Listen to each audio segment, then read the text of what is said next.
Welcome to episode 506 of the Recruitment Marketing and Sales Podcast. And I'm your host, Denise Oyston. And today I want to talk about campaigns and why running a consistent campaign is important for your marketing, not just now, but moving forward. And the thing is, I know you've done it before. You didn't mean to, but there it is. Weeks, sometimes months have slipped by. You've not sent an email to your database. Your LinkedIn's gone quiet. That blog post you were going to write is still sitting in drafts. And I mentioned this on an email to our subscriber database a couple of weeks ago. And you only realised when a competitor's content popped up in your feed and you thought, oh, I need to post that blog post. I need to finish it. Now, if you're running a small recruitment business, a micro business, or you're solo, and your marketing has been stop-start over the last, since the beginning of this year and probably the back end of last year, this episode is for you. I'm going to talk about the power of consistent marketing and running campaigns and why it's so critical to your business right now. So let's get into it. Welcome to the Recruitment Marketing and Sales Podcast. An obsessive focus on marketing and sales is the only way to accelerate your company growth. So listen in now as we share the latest strategies and techniques guaranteed to deliver you more placements and profits. Well, hi there everyone. Hope you and yours are well. This is Denise, and today we're talking about running marketing campaigns. And it's not just the big boys and girls that run marketing campaigns.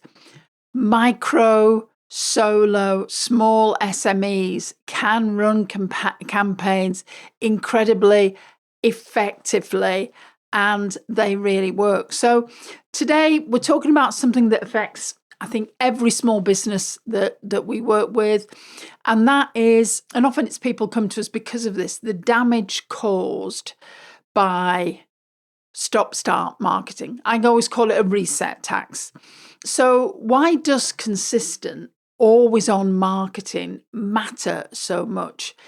Because the reality is it's not just nicer to have, it's the only model that's actually going to work in the B2B environment and in such a competitive environment that we all operate in today. Now, I've spent the last week doing some research for this podcast and also reading through some information from LinkedIn's B2B Institute. And this is all around the numbers, and they're quite striking. And the implications for small businesses, they're so much bigger than people realise. So let's start with the most important concept in B2B marketing right now. And it's called the 95-5 rule. It's virtually the same. It's almost exactly the same as things we've talked to you about, the buyer's cycle. And this comes from Professor John Dawes. He's from the Edinburgh Base Institute. The research was conducted for LinkedIn. And here's what he says. At any given time, only 5% of your potential B2B buyers are actively in the market. The other 95% are not buying. They might not buy for months, and they might not buy it for a couple of years. Now, think about that in your world. Most companies hire once a year at most, and this can vary. In some specialist sectors, it can be more frequent, it can be less frequent. So when we market to recruitment clients, we are mostly speaking to people who probably not going to need us this week. They're probably not going to need us this month. And if we're lucky, they might need us this quarter or in the next 6 months. Now, that does not mean that the marketing is wasted. It's actually the exact opposite. Your marketing has one job above all others, and that is to make sure that when people do eventually move from out of market to in market, your business is the first one they think of. And here's the catch. You can't predict Oh, I tell you, I could earn a fortune if I could predict. You can't predict when that moment will be. So the only logical response is to always be present. Now, we all know that sometimes at the end of a financial year or the start of a new one, or if you work in sales recruitment, it tends to be in the UK at the end of March, then people start looking in April. It doesn't always align that way. And the research here goes further. It found that 96% of B2B marketeers expect to see results from a campaign within 2 weeks. But this is crazy, isn't it? But 95% of buyers will not even be considering a purchase for months. So we're measuring the wrong things on the wrong timescale and then drawing the wrong conclusions when results do not appear. The thing is, trust is built through repetition. The second concept that matters here is the rule of 7. Now, this says that a prospect needs to encounter your brand at least 7 times before they have the confidence to make a purchase decision. Now, some researchers now think that number is actually closer to anywhere between 10 and 20 in the current market that's incredibly crowded. So why does this matter in the recruitment market? Because the truth is, trust is not built in just one campaign. Trust is built through repetition. So every piece of content, every email, every LinkedIn post is one more brick in the wall. The famous, that's a line from a famous song, I know. So when you stop posting for 3 months, that wall doesn't actually stay where you left it. It starts to weather. And cognitive scientists call this the mere exposure effect. People develop preferences for things simply because they are familiar. I've just bought a new brand, boring story for you, but I've just bought a new brand of makeup. And a friend of mine told me about it. And I went onto the website. And of course, I have been retargeted with all these ads, and I've started looking at it. I've gone onto the YouTube channel, and I actually made my first purchase just after Christmas, whereas I had been stalking them for about 6 months. And I made the purchase because even though I hadn't bought something, they've become familiar to me. And I'm sure you've all got examples of that. So each exposure moves that information, that data from short-term to long-term memory. And long-term memory is actually what drives buying decisions. So when you go quiet, you don't just lose new prospects, you also lose ground with the people who are part way through the process of trusting you. And so there are several hidden costs of stopping. And this is where it gets really interesting.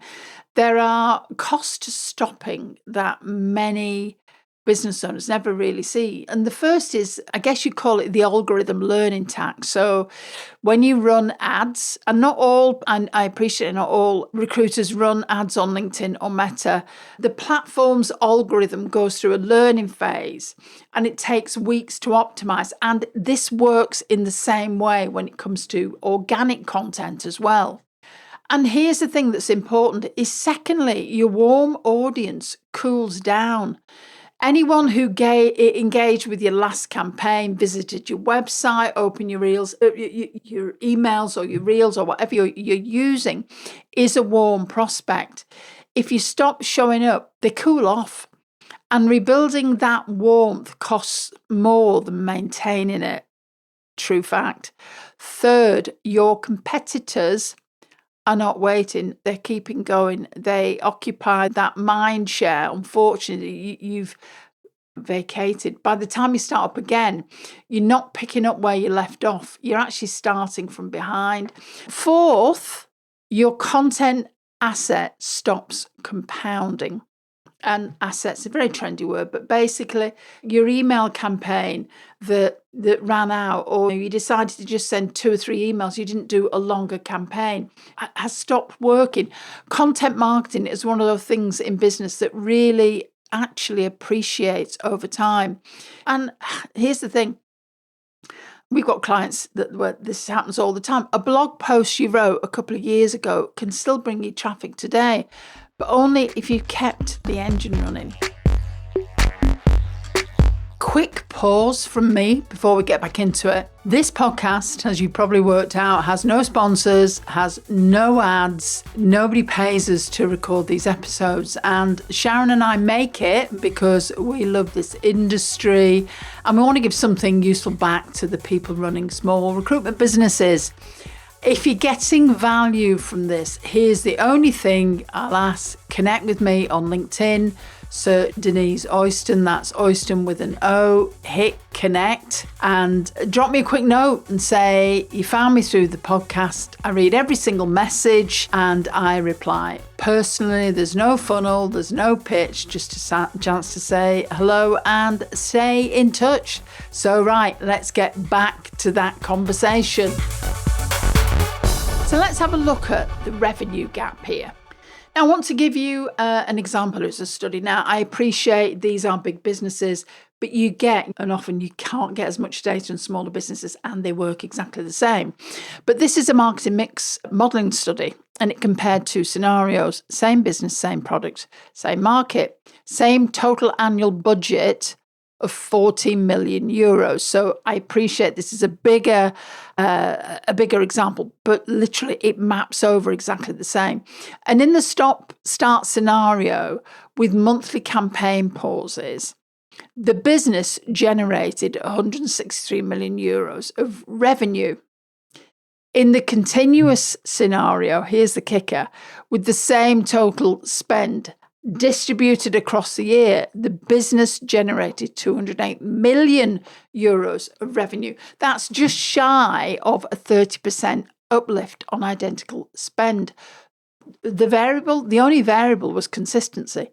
Now, different global research has found similar things.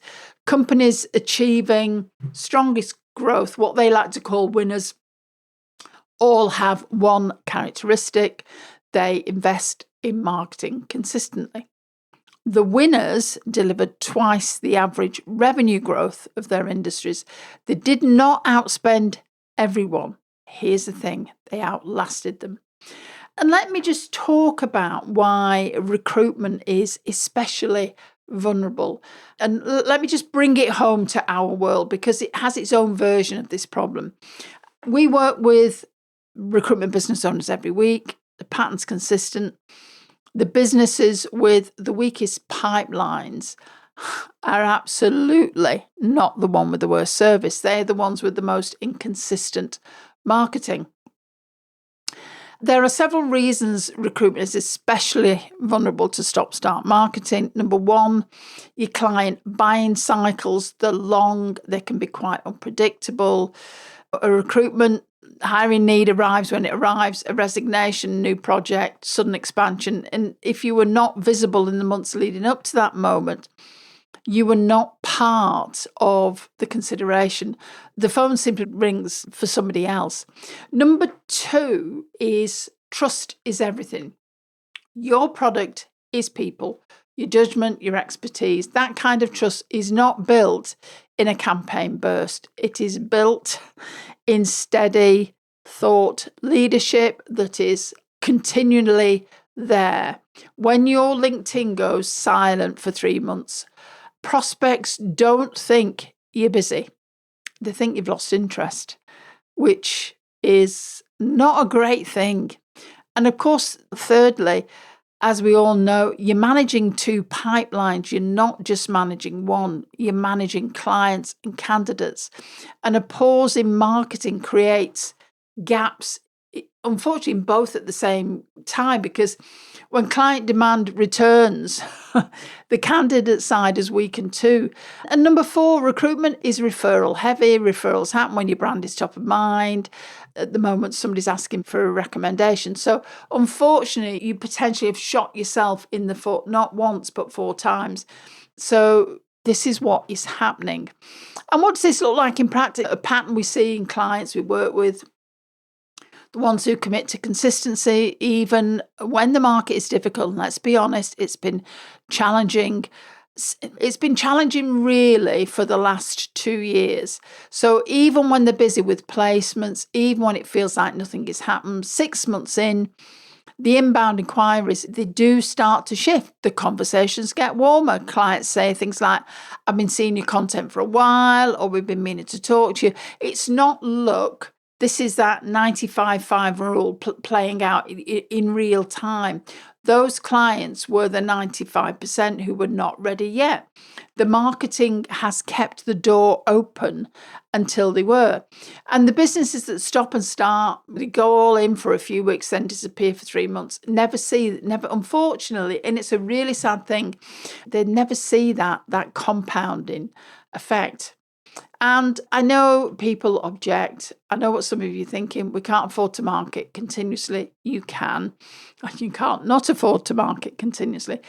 The data actually says the opposite. Businesses that maintain marketing presence through a downturn always recovered faster than the ones who cut spend. Now, I hate to mention that terrible time, the 2008 financial crisis. The businesses that kept going averaged approaching a 4% growth. The one that paused averaged over a 7% decline. The thing is, you don't need a bigger budget. You need a system. Always on is not about maximum spend. It's about consistent presence at whatever level you can actually maintain. And others say, we'll run marketing when we need leads. And that... Yeah, but you've got to then wait for the leads to appear. The problem is the time lag, because B2B buying cycles can be anything from 6 to 12 months, and marketing takes time to compound. By the time your campaign builds awareness, the needs have often become urgent. You can't market on demand when the buying cycle is so long. So what this means for your business, it means 3 things. 1, stop thinking about marketing as a one-off blast. Think about it as a campaign. Start think about it as an operating system, something that runs in the background every week, regardless of whether you are busy or quiet. 2, build a foundation you can sustain, a regular LinkedIn presence, a consistent email rhythm with your database, content that starts to compound over time. You don't need to be everywhere. You need to be reliably somewhere in front of the people, your connections on LinkedIn.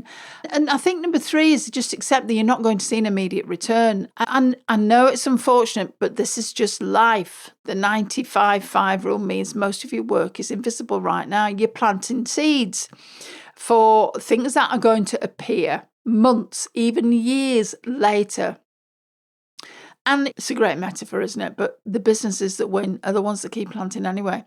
This is the foundation of what we teach inside Superfast Circle. I think I've told you all about that before. The clients we work with, they don't need a clever campaign. They've got all the fundamental campaigns they need, and they have a system in how they can implement it. And because that's the only model moving forward that's going to work for smaller businesses with 1 to 20 people. So, final thought, if you take one thing away from this episode, let it be this: the cost of stopping is invisible. It doesn't show up on your invoice immediately. It shows up several months later as a thin pipeline, as warmer competitors, that their brands start winning your prospects, referrals disappear, and you don't get the inbound inquiries. Always on does not mean always selling.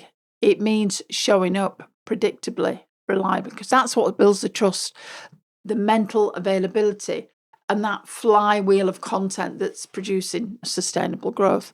So thanks for listening. Hope you've enjoyed this episode, and I'll see you next time. If you enjoy this podcast and this year you are ready to take your marketing to the next level, then check out Superfast Circle. This is a unique marketing program designed specifically for recruiters and their marketeers. You get access to 2 virtual marketing directors, you get consultancy, you get your hand held through the whole process, training, consulting, and we provide content resources. So go over to superfastrecruitment.co.uk/join and check out what's available.